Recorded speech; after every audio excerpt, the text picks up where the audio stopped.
Welcome back to Apexoraz. Today we're taking a fascinating dive into Section 7 of Schopenhauer's The Wisdom of Life, his perspective on Neoplatonism. Right. And Neoplatonism, for anyone maybe not familiar, was this philosophical movement trying to revive Plato's ideas. Yeah, but with a lot of added kind of mysticism and metaphysics mixed in. Pretty heavy-duty stuff. Definitely. And our guide here is Schopenhauer himself, specifically his essay on Neoplatonists. A Schopenhauer perspective. Yeah. He gives a heads up right at the start, says wading through these Neoplatonist writings, it can be difficult. The style, the organization. Exactly. But, and this is key, he promises there are real glimmers of brilliance hidden in there. Okay, so that's our mission today then, to sort of unpack Schopenhauer's view on the main players in Neoplatonism. Precisely. What did he find valuable? And, well, what did he really take issue with? Right. And hopefully by the end, you listening should have a clearer picture of this ancient philosophy, but specifically through Schopenhauer's eyes, which were often critical, but sometimes, appreciative. Let's get into it. He draws a really sharp contrast early on between Porphyry and Iamblichus. Oh, yeah. Porphyry gets some rare praise, doesn't he? Schopenhauer liked his writing. Clear, connected. He actually says Porphyry can be read without repulsion, which, coming from Schopenhauer, that's practically a Reeve review. True. But then there's Iamblichus. Oh, Iamblichus. Schopenhauer really lays into him, particularly his book, De Mysteriis Egyptiorum, all about rituals, the supernatural.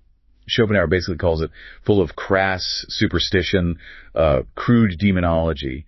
Says it's confused, unclear. He didn't think Iamblichus actually understood what he was writing about. Pretty much. Felt he was just repeating foreign dogmas, not his own reflections, leading to contradictions. Though, interestingly, he does sort of backtrack slightly later, considers that maybe De Mysteriis wasn't by the same Iamblichus, whose other lost works he thought were, quote, incomparably better. Okay, so a bit of nuance there, maybe. What about Proclus? Schopenhauer wasn't exactly a fan there either, was he? Oh, definitely not. Proclus gets called a dry, bald, insipid talker. Wow. What was his main complaint? He points to Proclus's commentary on Plato's Alcides. Says it's just incredibly tedious, endless analysis of tiny, insignificant words, looking for deep meaning. Overthinking it.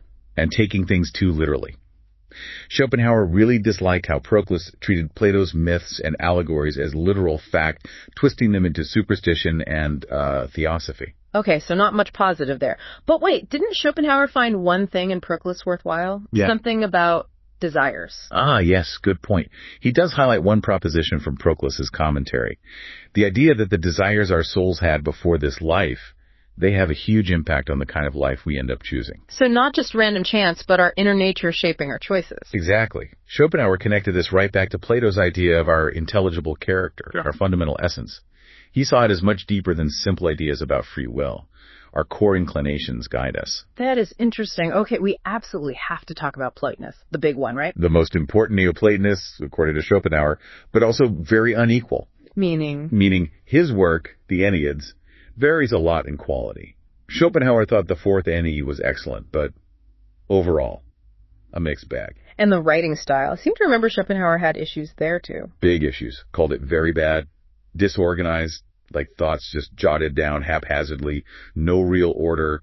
He even compared Plotinus to a sort of pulpit preacher, just laying down doctrines without really arguing or demonstrating them. So the ideas might be good, but getting to them is a slog. That's the gist. Schopenhauer insists that despite all the flaws, Plotinus holds great, important, and pregnant truths, worth the effort to dig them out. And he had pretty radical theory about where those truths came from, didn't he? Not just from Plato. Right. This is huge. Schopenhauer believed Plotinus and the Neoplatonists weren't fully original.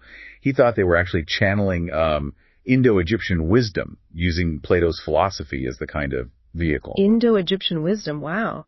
What made him think that? Several things. He pointed to the all-one doctrine and that fourth anything, and he saw direct parallels with Indian thought. Also, Plotinus's idea that all our individual souls are fundamentally part of one single world soul.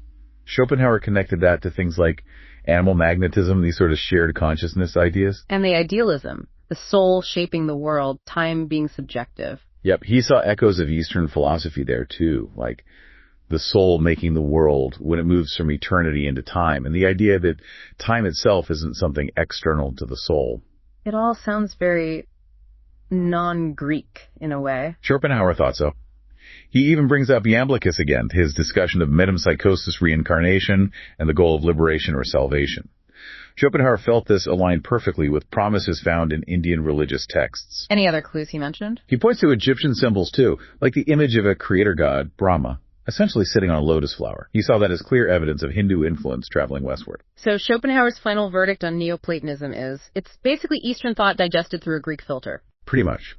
Flawed in its presentation, maybe confused sometimes, but containing these really profound insights, especially about pre-existence, the nature of reality. Ideas he felt originated further east. It makes you think, doesn't it, about how ideas travel and transform across cultures. Despite the difficult style Schopenhauer complains about, engaging with these thinkers, especially through his lens, seems valuable. Absolutely. It pushes you to consider some fundamental questions from a different angle. A great place to leave it. Thank you for walking us through that complex perspective. And for all of you listening, if this kind of philosophical exploration resonates, please do follow us on YouTube and Spotify. It's all about exploring how philosophy can reshape the way we think. And definitely stay tuned. Next season, we're planning something really exciting, diving deep into Schopenhauer's own powerful vision of life. You won't want to miss it.